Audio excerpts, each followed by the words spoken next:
नमस्कार, पॉलिटिकल बाबा में आपका स्वागत है। मैं हूं मनोरंजन भारती। आज चर्चा करेंगे कि जो चुनाव हुए हैं, इस उपचुनाव के बाद विपक्षी एकता का क्या होगा। सबसे पहले बात करते हैं कि जिन राज्यों में चुनाव हुए, चाहे वो त्रिपुरा हो, नागालैंड हो, मेघालय हो, इन सब में तो ठीक है, बीजेपी ने त्रिपुरा में थोड़ी कम सीटें आई, फिर भी उनकी सरकार हो गई।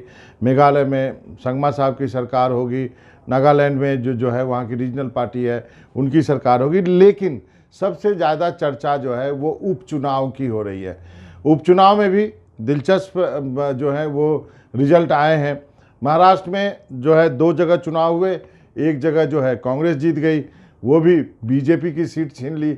वहाँ पर जो है जो बीजेपी और जो शिवसेना की अलायंस है, उस पर अब सवाल उठ रहे हैं। बीजेपी नेता फडणवीस ने कहा है कि वो इसका आत्मंथन करेंगे, इस पर चिंतन करने की आवश्यकता है, क्योंकि 3 उपचुनाव जो है जब से पिछले एक 2 साल में जब हुए हैं, महाराष्ट्र में बीजेपी जो है उपचुनाव में 3 सीटें हार गई है। लेकिन सबसे अधिक चर्चा जो हो रही है वो पश्चिम बंगाल में हुए उपचुनाव की, और ये इसलिए हो रही है क्योंकि वहाँ पर जो ममता बनर्जी जो है, उनकी पार्टी जो है वो सीट हार गई है। ये जो सीट है वो खाली हुई थी ममता बनर्जी के एक मंत्री के मृत्यु होने के बाद। वहाँ पर 51 साल बाद कांग्रेस उस सीट को जीत गई है। अब ममता बनर्जी ने ये कहा कि इस सीट पर अंदर ही अंदर कांग्रेस और बीजेपी का गठजोड़ हुआ था और इसलिए जीत गई है। सच्चाई ये है कि ये सीट जो है वो अधीर चौधरी, जो कि कांग्रेस के नेता हैं लोकसभा में, उनके इलाके में आता है, और यहाँ पर 25,000 वोट जो है वो बीजेपी को भी मिले हैं। करीब 70,000 वोट जो है, उससे थोड़े से अधिक वोट कांग्रेस को मिले हैं, और 60,000 के बीच टीएमसी को, और 25,000 वोट जो है बीजेपी को मिले हैं।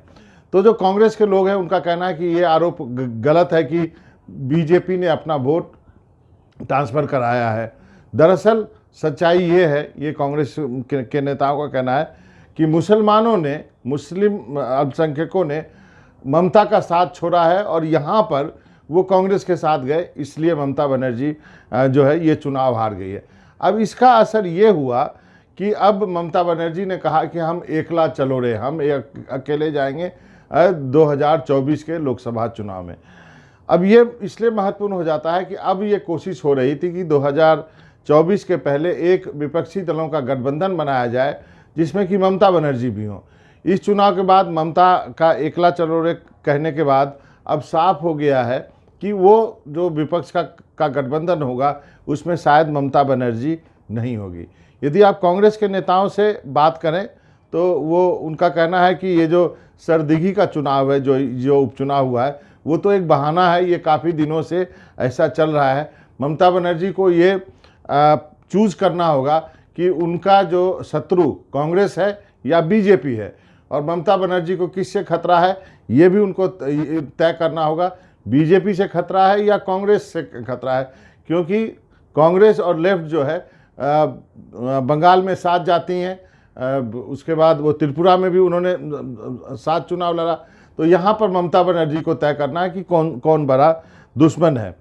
अब दिक्कत यहाँ पे ये है कि जो कांग्रेस के नेता, उनका कहना है कि पिछले कुछ दिनों से ये साफ हो गया कि ममता अकेली जाएगी, क्योंकि विपक्षी एकता के नाम पर वो कभी नीतीश कुमार से मिलती थी, हेमंत सोरेन भी जाके से उनकी मुलाकात होती थी, यहाँ तक अखिलेश यादव और तेजस्वी यादव भी कलकत्ता जाके ममता बनर्जी से मिलते रहे हैं। ममता बनर्जी जब दिल्ली आई तो एक बार सोनिया गांधी से मिली, बाकी विपक्ष के नेताओं से यहाँ पे उनकी मुलाकात हुई, शरद पवार हों चाहे केजरीवाल हो।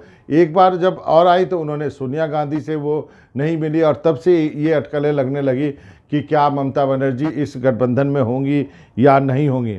बहुत लोगों का ये कहना है कि इसके पीछे कारण एक और हो सकता है। अब आप देखिए, ममता बनर्जी के 2 मंत्री जो हैं जेल में हैं, अनुव्रत मंडल जेल में है, पार्था चटर्जी, काफ़ी पैसा इनके यहाँ से बरामद हुआ था है, और उनसे पूछताछ हुई, उनकी एक सहयोगी के यहाँ पैसा मिला। ये जेल में है। और सबसे बड़ी बात है कि उनके भतीजे जो है अभिषेक बनर्जी, जो कि कहा जाता है कि ममता बनर्जी के बाद कमान उन्हीं के हाथ में जाएगी, उनके पीछे ईडी पड़ी हुई है। उनकी अभिषेक बनर्जी और उनकी पत्नी को दिल्ली बुला करके ईडी जो है पूछताछ करती है, और वो जो है वो जो मामला अभी चल रहा है। इसके अलावा नारदा शारदा जो स्कैम है उसमें उनके 2 मंत्री और ढेर सारे नेताओं के नाम जो हैं वो उसमें है। और यही वजह है कि ममता बनर्जी पिछले कुछ दिनों से जो है वो प्रधानमंत्री के प्रति काफ़ी सॉफ्ट हो गई हैं। तो ये कांग्रेस का नेताओं का कहना है कि ये इशारा आप यहाँ से समझ जाइए। तो ममता बनर्जी इसी बात को लेके उन्होंने कहा है कि वो एकला चलो रे। एक और नेता है जो कि वो भी एकला चलो रे की राह पे हैं। उनका नाम है अरविंद केजरीवाल। दिल्ली में सरकार है, पंजाब में भी सरकार है, एमएलए तो ढेर सारे हैं, लेकिन लोकसभा में एक भी सांसद नहीं है।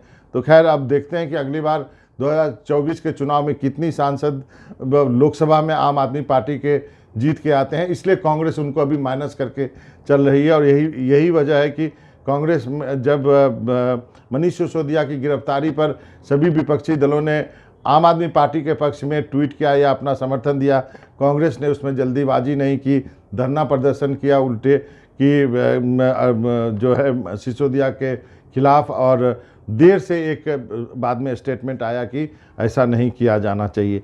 एक और नेता की बात की जा रही है जो कि इस गठबंधन के तीसरे मोर्चे में नहीं होंगे, वो है तेलंगाना के मुख्यमंत्री चंद्रशेखर राव। और वो किधर जाएंगे किसी को नहीं मालूम है, लेकिन पहले वो नीतीश से भी जाके मिलते रहे। नीतीश के साथ उन्होंने पटना में प्रेस कॉन्फ्रेंस किया, वो महाराष्ट्र भी गए, वो उद्धव ठाकरे से भी मिले, शरद पवार से भी मिले। लेकिन अब वो non BJP non Congress front की बात करते हैं। तो अभी फ़िलहाल आप कह सकते हैं कि 2024 में थोड़ा वक्त है, पूरा साल यहाँ पे पड़ा हुआ है। अगला टेस्ट जो है विपक्ष का या कांग्रेस का होने वाला है, वो जो है वो कर्नाटक के चुनाव में है, जो कि अगले 2 महीने के अंदर होगा। और उसके बाद यदि कर्नाटक में रिजल्ट कांग्रेस के पक्ष में आता है या कहें कि विपक्ष के पक्ष में आता है, तब जो आप कह सकते हैं कि देश में 2024 के चुनाव में के लिए एक विपक्ष की एकता की शक्ल जो है, वो तस्वीर जो है वो थोड़ी साफ होती दिखेगी। क्योंकि फिर से जाके विधानसभा के चुनाव दिसंबर में है और तब तक आपको इंतज़ार करना पड़ेगा। तो लेकिन शुरुआत ममता बनर्जी ने कह दी है एकला चलो रे। देखते हैं कि विपक्षी दल उनको मनाने में सक्षम होते हैं या नहीं, क्योंकि वो बात तो है कि सब जानते हैं कि ममता दीदी को गुस्सा जल्दी आता है। आज पॉलिटिकल बाबा में इतना ही। मनोजन भारती को इजाज़त दीजिए। नमस्कार।